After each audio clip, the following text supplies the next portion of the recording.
우리가 임마누엘이라고 하는 이 단어는 오늘 본문의 23절에서 말씀하고 있듯이 하나님이 우리와 함께 합니다, 이런 뜻입니다. 하나님이 우리와 함께 하기 위해서 아기 예수님으로 이 땅에 오신 날, 바로 그날이 성탄절이다라고 하는 것입니다. 그러면 우리와 함께 하기 위해서 오신 이 임마누엘의 이 하나님을 우리가 어떤 마음가짐을 가지고 맞이해야 될 것인가, 이것이 우리가 성탄 전야 예배를 드리면서 하나님 앞에 우리가 함께 해야 될 또 중요한 말씀이고, 또 우리가 생각해야 될 모습이다라고 하는 겁니다. 그래서 오늘 이 성탄절을 맞이하면서 성탄 전야를 맞이하면서 우리가 오늘 세 가지로 이 성탄 전야를 우리가 잘 준비하고, 그리고 내일 또 우리가 성탄절을 기쁨으로 맞이할 수 있는 우리 모두가 되었으면 좋겠습니다.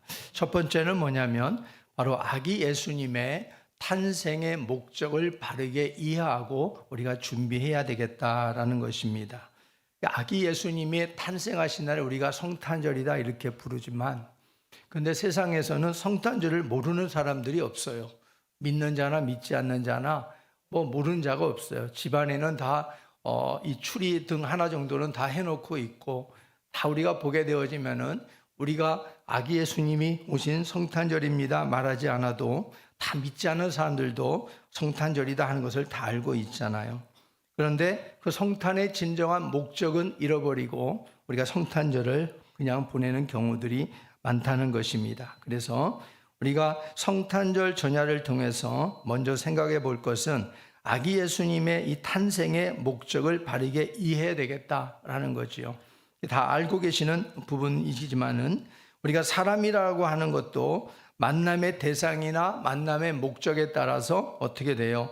옷도 달라지지요. 음식도 달라지지요. 그리고 준비도 달라집니다. 어떤 사람을 우리가 어떤 목적으로 만나는가에 따라서 그 사람을 대하는 사람의 옷도, 마음가짐도, 그리고 음식도, 모든 준비도 다 달라진다 이런 말이죠. 그런 면에서 우리 아기 예수님은 믿는 모든 사람들에게 특별한 VIP가 되는 신랑으로 오신 분입니다. 예수님이 이 땅에 오신 목적이 무엇입니까? 바로 그것은 자신의 생명을 주시고 그 생명을 통해서 우리를 살리려고 오신 줄로 믿습니다. 그래서 예수님께서 이 땅에 선물을 주려고 오신 것은 분명히 맞아요. 선물을 주려고 하는 것은 분명히 맞지만 그 선물이 어떤 선물이냐 이런 말이죠. 그 선물은 단순한 산타 선물도 아니고 맛있는 만찬도 아니고요, 화려한 네온 등불도 아닙니다. 예수님 자신의 심장을 우리에게 선물로 주시기 위해서 오신 날이 성탄절이다라는 것을 우리가 잊지 말아야 됩니다. 그래서 예수님이 생명을 주고 생명을 통해서 우리를 살리려고 오셨다고 한다면 우리의 반응은 어떻게 나타나야 그게 정상적이겠습니까? 생명을 받고 그 구원을 받아 누려야 되지 않겠습니까? 이 구원이 성탄 선물인 겁니다. 누구나에게, 원하는 자에게는 모두에게 풍성해 주시기 위한 바로 성탄 선물이 바로 예수 그리스도인 줄로 믿습니다. 그래서 예수님의 탄생의 목적을 올바르게 이해하는 사람만이 주의 뜻에 맞게 준비할 수 있는 그러한 성탄절이 될 수 있다라는 겁니다. 그러므로 믿지 않는 사람들에게, 믿지 않는 사람들처럼 우리가 단순한 선물 교환이나 하고, 그리고 네온사인의 화려한 그런 불빛 속에서 우리가 낭만을 찾는다거나 하는 그런 날보다는 바로 성탄절을 맞이할 준비를 하는 우리들은 두 가지가 필요하다 이런 말이죠. 첫 번째는 뭐냐면 선물을 받지 못한 사람은 그 특별하고도 특별한 선물을 받을 준비를 하는 날이 성탄 전야다. 또 하나, 그 선물을 받은 사람은 또한 받은 자로서의 그 성탄의 기쁨, 구원의 기쁨과 감사의 기쁨이 내 안에 소망이 있나를 점검해 보는 그러한 전야제, 이렇게 우리가 준비를 해야 된다라는 것입니다. 그래서 맞이할 성탄절은 우리가 해마다 우리가 맞이하지만은 맞이할 때마다 더욱더 우리가 예수님을, 아기 예수님을 통해서 경이로운 그런 날이 돼야 되고 기쁨과 감사의 날이 돼야 될 줄로 믿습니다. 그리고 두 번째는 우리가 아기 예수님을 기다림같이 다시 오시는 주님을 기다림으로 준비해야 하는 마음가짐이 필요한 게 바로 성탄 전야제다라는 것입니다. 요셉과 마리아가 오늘 본문에 보니까 약혼을 했어요. 그런데 동거하지도 않았는데 그냥 이 아기가 마리아에게 덜컥 들어섰습니다. 그런데 자칫 잘못하면은 사랑하는 마리아가 지금 창녀 취급을 받고 손가락질을 받아가지고 돌팔매질을 받을 위기에 처해 있었습니다. 요셉 자신도 굉장히 불편했겠지요. 나와 동거하지도 않았고 그랬는데도 이게 마리아가 아이를 잉태했으니 이게 얼마나 있을 수 없는 일이 발생했기 때문에 이 요셉 입장에서도 얼마나 당황스럽겠어요. 그래서 조용히 끊고자 했습니다. 마리아를 너무나 사랑했기 때문에. 그때 성령님께서 이 요셉에게 간섭하시지요. 오늘 본문 말씀에 현몽해가지고 성령으로 잉태된 아이다라는 거지요. 그리고 잉태된 아이가 어떤 이유 때문에 바로 마리아의 몸을 통해서 잉태했는가라는 사실도 알려주게 되어지고 그 이름까지 오늘 알려주는 것을 볼 수가 있습니다.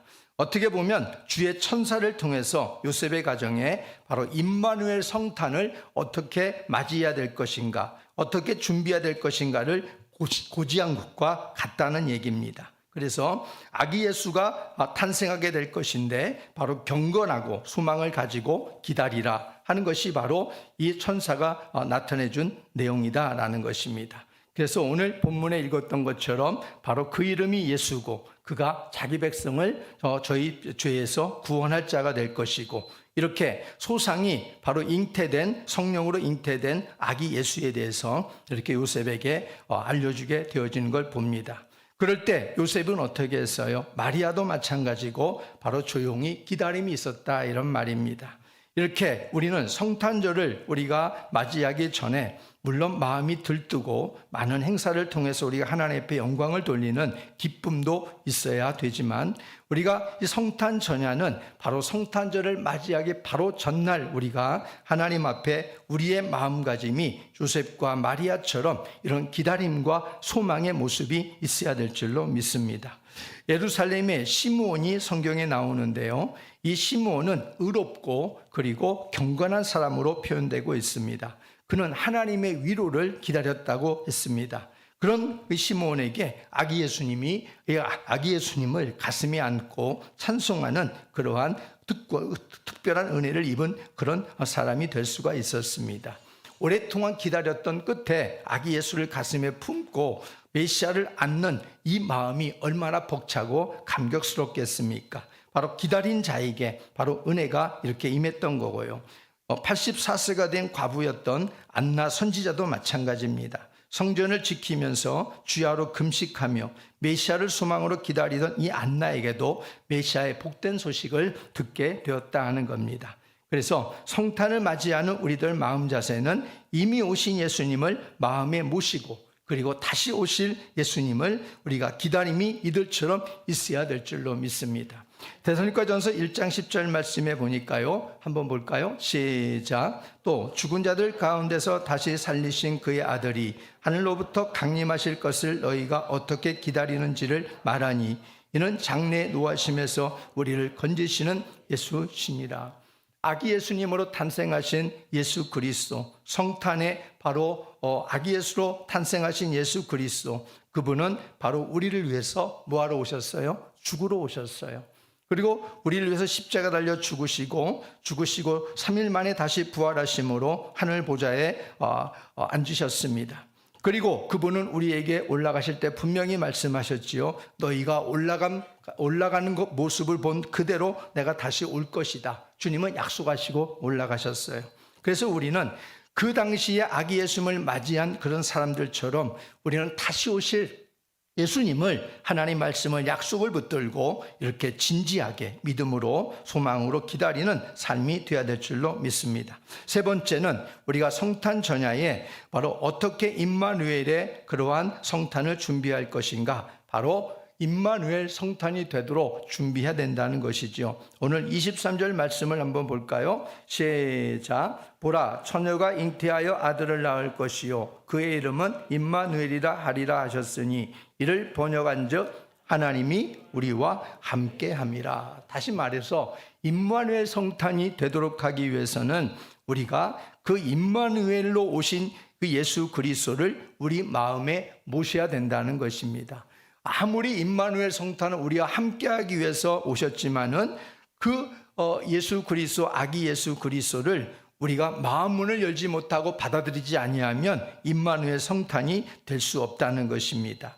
그래서 문 밖에 아기 예수님을 내버려 두는 형국으로 우리가 살지 말고 내 마음속, 각자의 마음속에 진심으로 마음을 다해서 예수 그리스도를 모시고 살아가는 그러한 성탄 전야가 되어야 될 줄로 믿습니다. 2000년 전에 이 땅에 오신 예수님께서 이 땅에 오신 이유는 단 한 가지입니다. 단 한 가지 이유 때문에 오셨어요. 우리들을 사랑하시기 때문에 오셨습니다. 다른 이유가 없어요. 하나님이 세상을 이처럼 사랑하사 누구를 주셨으니? 독생자를 주셨으니 했어요. 성탄을 맞는 우리들의 마음이 이 아기 예수님을 사랑하는 마음이 없다면 다 모든 것들이 그냥 껍데기에 불과한 거예요. 우리가 마음이 없다 그러면은 이 행사 자체도 별 의미가 없는 거예요. 우리끼리의 축제가 되어지고 그냥 행사 정도로 끝나버리는 거예요. 우리가 이 성탄 전야를 준비하면서도 우리는 아기 예수님으로 우리와 함께하기 위해서 오신 예수 그리스도를 마음을 다해 사랑하는 마음으로 준비해야 될 줄로 믿어요. 그래서 얼마나 주님을 사랑하며 달려왔는가를 돌아봐야 되고 아기 예수님을 내가 정말 사랑하는 마음으로 내가 성탄절을 준비해야 되겠다. 이렇게 우리가 그런 마음 자세를 가지고 우리가 고백하고 준비하는 이분날이 되기를 바랍니다. 세상에서는 함께 하고픈 사람에 대해서 이런저런 수만 가지 이유와 조건이 있겠지만 우리 하나님은 오직 단 한 가지입니다. 사랑해서 함께하고 싶어서 이 땅에 임마누엘로 오신 겁니다. 다른 이유가 없어요. 내가 너희를 사랑한다. 그래서 너희와 함께 하고 싶다. 그 이유 때문에 주님이 오신 거예요. 그것도 죽으로 말입니다. 그러므로 임마누엘 성탄이 되기 위해서는 우리 마음속에 이 아기 예수님을 사랑하는 마음으로 모시는 날이 되어야 된다는 게 가장 중요합니다. 성탄 이브는 아기 예수를 사랑하는 마음을 준비하는 것이고 성탄절은 이 아기 예수를 내 마음 대해 사랑하는 마음으로 내 마음에 모시는 게 가장 중요합니다. 그래서 성탄절은 연중 행사가 아니고 우리의 구원자 예수님을 다시 한번 우리 가슴 속에 뜨겁게 다시 한번 모시고 사랑을 되새기는 시간이 되어야 됩니다. 2022년 6월 20일자 어느 신문에 보니까요. 거기에 투자자 워렌 버핏과 점심을 함께 할 수 있는 점심 식사권이 그 최고가가 얼마였었냐면요. 246억 원이었습니다. 이렇게 낙찰이 되었어요. 그 점심 한 끼를 워렌 버핏과 먹는데 주는 그 돈이 246억 원이었습니다. 그러니 바로 보통 사람들은 생각할 수 없는 어마무시한 그런 점심 한 끼 식사권이 아니겠습니까? 그러면서 저는 그런 생각이 들어요. 야, 이렇게 내가 목적이 있어서 특별한 목적이 있어서 누군가 동행을 간절히 원한다고 한다면 이럴 수도 있겠구나 라는 생각을 해보았습니다. 그런데 한국의 정서로서는 도저히 이해할 수 없는 그러한 점심 한 끼 식사권이 아니겠습니까? 그런데 우리 주님은 이런 동행을 원치 않으십니다. 오히려 주님은 자신의 목숨, 그 어떤 가치보다도 가장 소중한 자기의 목숨을 우리를 위해서 지불하시고 지불해라가 아니라 지불해 주시고 우리와 동행하기를 원하시러 이 땅에 오신 분이 바로 예수 그리스도인 줄로 믿습니다. 그래서 조건 없는 동행을 주님은 원하시는 거예요. 얼마든지 누구나 주님을 사랑하고 함께 하고픈 모든 인생들은 품어주시고 위로하시고 함께하기 위해서 임마누엘로 오셨습니다.